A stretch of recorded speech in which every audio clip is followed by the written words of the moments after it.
जय हिंद साथियों, स्वागत है आप सभी का आपके अपने चैनल ZBC स्टडी जोन पर। दोस्तों मैं आज आप सभी लोगों के लिए साइंस से यहाँ पर क्वेश्चन लेकर आ रहा हूँ।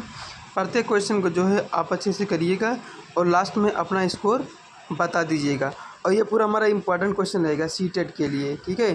तो सीटेट में जो है कुछ इस प्रकार क्वेश्चन आता है, तो प्रत्येक क्वेश्चन को जो है अच्छे तरीके से करते हुए चलिएगा। सबसे पहले यहाँ पर जो क्वेश्चन दिया गया है, क्या दिया गया है देखिए ध्यान से। हिंदी और इंग्लिश दोनों भी देखते रहना, ठीक है भैया। तो सबसे पहले क्वेश्चन दे दिया गया है यहाँ पर, कह रहा है कि किसी परमाणु के यम कोष यम सेल में समाहित किए जा सकने वाले इलेक्ट्रॉनों की अधिकतम संख्या कितनी होती है। तो जानते हैं भैया, जो हमारा स्टार्ट होता है इसमें, ठीक है, जो हमारा सेल स्टार्ट होता है सबसे पहले क्या होता है, के होता है, यल होता है, फिर यम होता है, उसके बाद फिर यन होता है। अब ध्यान से देखो, के में भरते हैं 2 इलेक्ट्रॉन और यल में भरते हैं 8 इलेक्ट्रॉन और यहाँ पर यम में भरते हैं कितना 18 इलेक्ट्रॉन।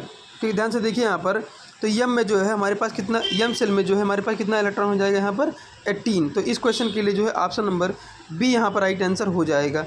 नेक्स्ट क्वेश्चन यहाँ पर रहेगा, क्वेश्चन नंबर 2 है। क्या है क्वेश्चन है, देखो ध्यान से। कह रहा है कि यदि किसी तरंग की आवृत्ति 50 हर्ट्ज है और तरंग दैर्घ्य 2 मीटर है तो तरंग की चाल क्या होगी। तो भैया इसका जो फार्मूला होता है, बी इक्वल टू क्या होता है, velocity equal to frequency into lambda होता है।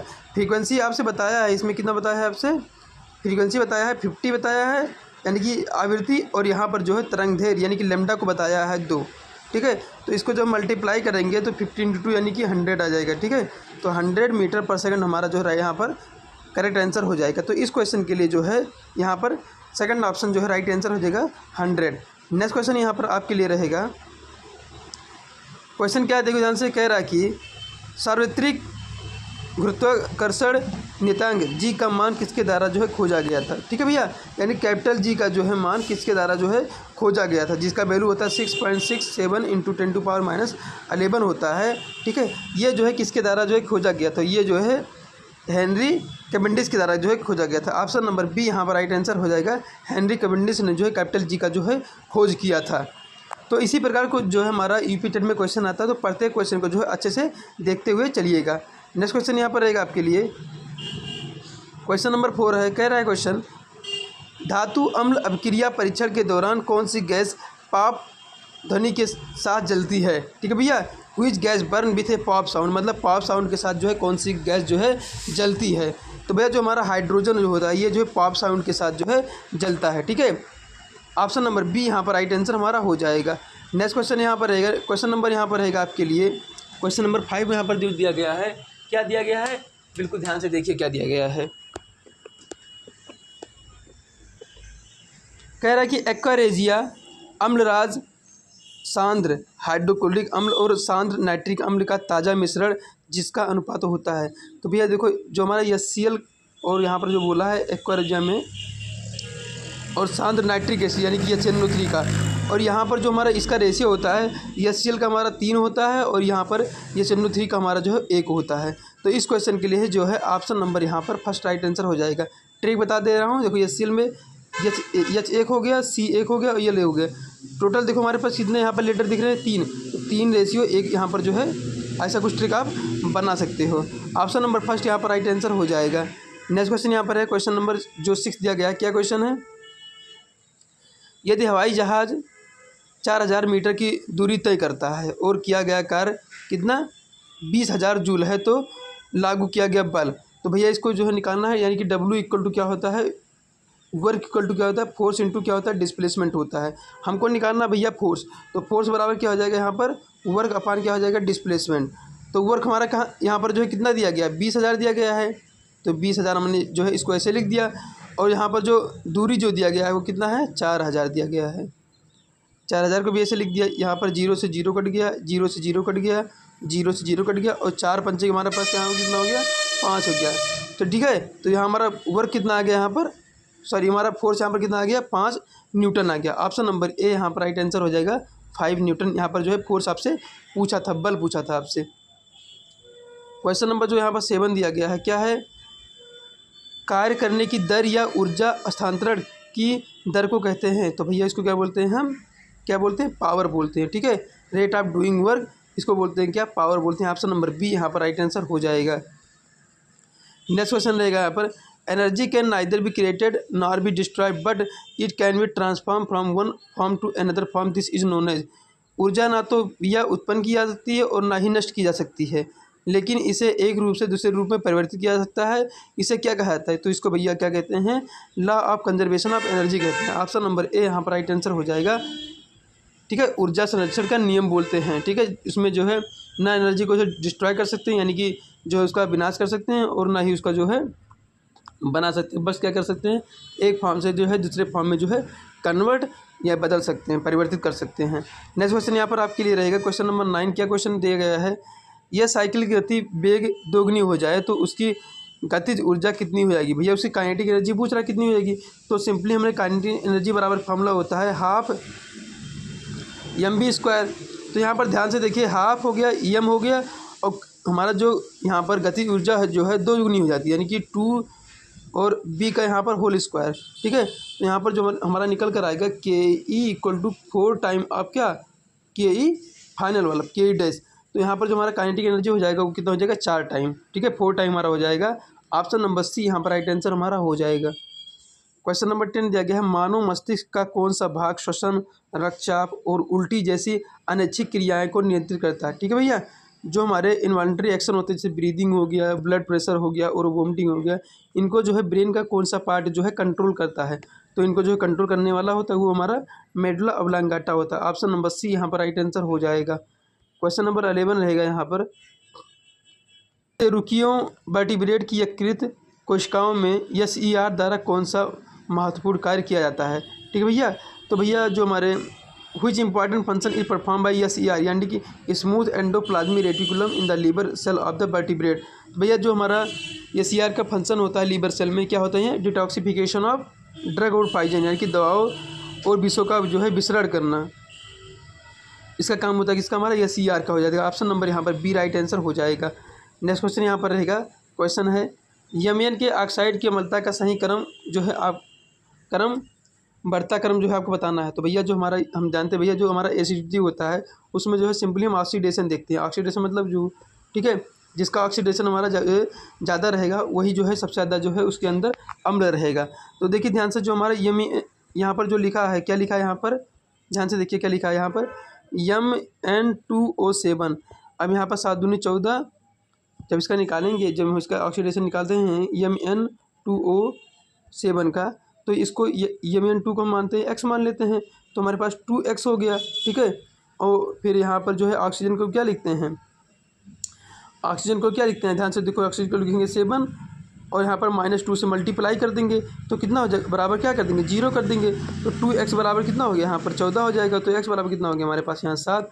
इसका ऑक्सीडेशन जो हमारे पास आया MN2O7 का यहाँ पर 7 आ गया, और MnO2 का हमारा यहाँ पर 4 आ जाएगा, और MnO का हमारा जो है 2 आ जाएगा। तो इसका ऑक्सीडेशन जो है सबसे ज़्यादा किसके पास है? तो यहाँ पर ऑप्शन नंबर ए यहाँ पर राइट आंसर हो जाएगा। सबसे ज़्यादा जो है MnO7 के पास है, उसके बाद MnO2 के पास है, उसके बाद MnO के पास है। ऑप्शन नंबर ए यहाँ पर राइट आंसर हमारा हो जाएगा।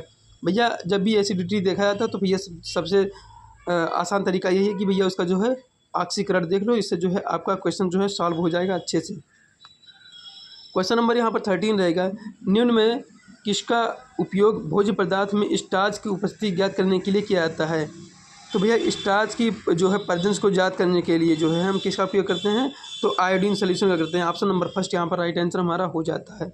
अब यहाँ पर क्वेश्चन नंबर जो 14 दिया गया है, कह रहा है कि मानव में कितने ऑटोसोम होते हैं? तो भैया मानव में जो है टोटल हमारे पास यहाँ पर 22 जोड़े जो है ऑटोसोम होते हैं। ऑप्शन नंबर बी यहाँ पर राइट आंसर हो जाएगा। यहाँ पर जो क्वेश्चन नंबर 15 जो दिया गया है, मानव शरीर के किस अंग को RBC का कब्रिस्तान कहा जाता है? तो भैया मानव शरीर में जो है RBC का कब्रिस्तान जो है स्प्लीन को कहा जाता है। ऑप्शन नंबर बी यहाँ पर राइट आंसर हो जाएगा, पलीहा। नेक्स्ट क्वेश्चन यहाँ पर जो रहेगा आपके लिए, डिनिसेशन या डबल फर्टिलाइजेशन किस पादप समूह का एक अनूठा और विशिष्ट लक्षण है? भैया डबल फर्टिलाइजेशन जो हमारा कैरेक्टर होता है ये जो है किसका होता है? ये हमारा एंजियोस्पर्म का होता है। ऑप्शन नंबर बी यहाँ पर राइट आंसर हो जाएगा, आवृत बीजी का। जो ऑप्शन नंबर बी यहाँ पर राइट आंसर, डबल फर्टिलाइजेशन हमारा कहाँ होता है? ये हमारा एंजियोस्पर्म में होता है। नेक्स्ट क्वेश्चन रहेगा, क्वेश्चन नंबर आपके लिए रहेगा यहाँ पर 17, निम्नलिखित में से कौन सा रोग विषाणु के कारण होता है? तो भैया इनमें से जो हमारा विषाणु यानी कि जो है वायरस के कारण जो इसमें से रोग होता है वो हमारा क्या हो जाता है? वो हमारा हो जाता है भैया इन्फ्लुएंजा, ठीक है, जिसको बोलते हैं कॉमन कोल्ड भैया, ये हमारा वायरस की वजह से हो जाता है।